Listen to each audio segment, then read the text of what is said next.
Un petit point, c'est ce qu'il manque au Stade Aurillacois avant cette rencontre pour assurer son maintien en Pro D2.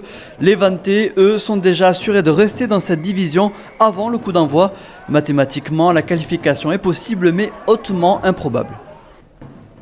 La partie met du temps à démarrer et à la 19e minute, c'est Aurillac qui va sur cette mêlée bien combinée derrière avec Boissé pour second qui lui remet.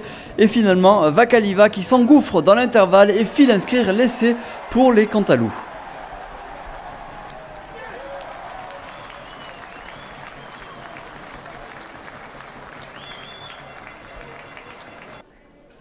En coin, Joris Second transforme et Aurillac mène 7-0.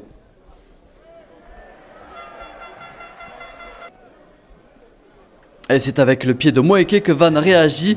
40 mètres face au bar, ça passe pour l'ouvreur breton.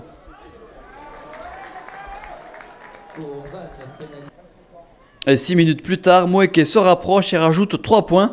Vannes revient à 7-6. Allez, 7-6, c'est d'ailleurs le score à la mi-temps.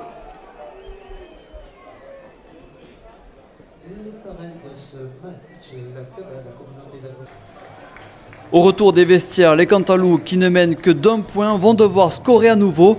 Et Vannes peut compter sur le pied de Moeke pour concrétiser les temps forts de son équipe. Et avec ce score, pour l'instant, le Stade Aurillacois valide son maintien.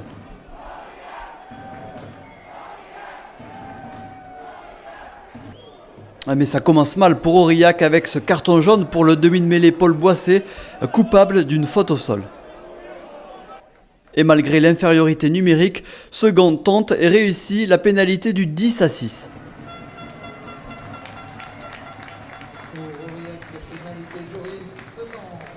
Alors Vannes va réagir et se montrer dangereux près de la ligne avec notamment un gros travail de ses avants Aura, grosse maîtrise des Bretons sur les pick and go. Ils arrivent à conserver la balle. La défense aurillacoise est toute proche de céder. Alors ce ballon est finalement écarté à gauche vers Ilsenbeck qui allonge sa passe pour l'arrière Boutier qui franchit la ligne. Cet essai qui permet à Vannes de passer devant au score 11-10. Mais c'est une nouvelle fois Joris Second, précieux dans son jeu au pied, qui redonne l'avantage à son équipe, 13-11. Et 10 minutes plus tard, on retrouve l'inévitable ouvreur aurillacois pour sa 3e pénalité de la soirée. Et cette fois-ci, la tentative est lointaine, mais Second ajuste à la perfection son coup de pied. 16-11, Aurillac peut envisager sereinement la fin de cette rencontre.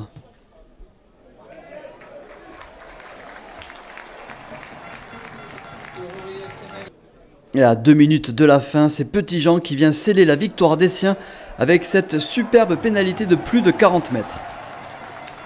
19-11, la victoire se dessine pour Aurillac.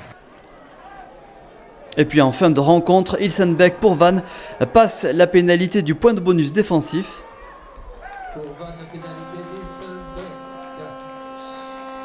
19-14, on en reste là, Aurillac gagne et assure son maintien. Vannes repart en Bretagne avec le bonus défensif.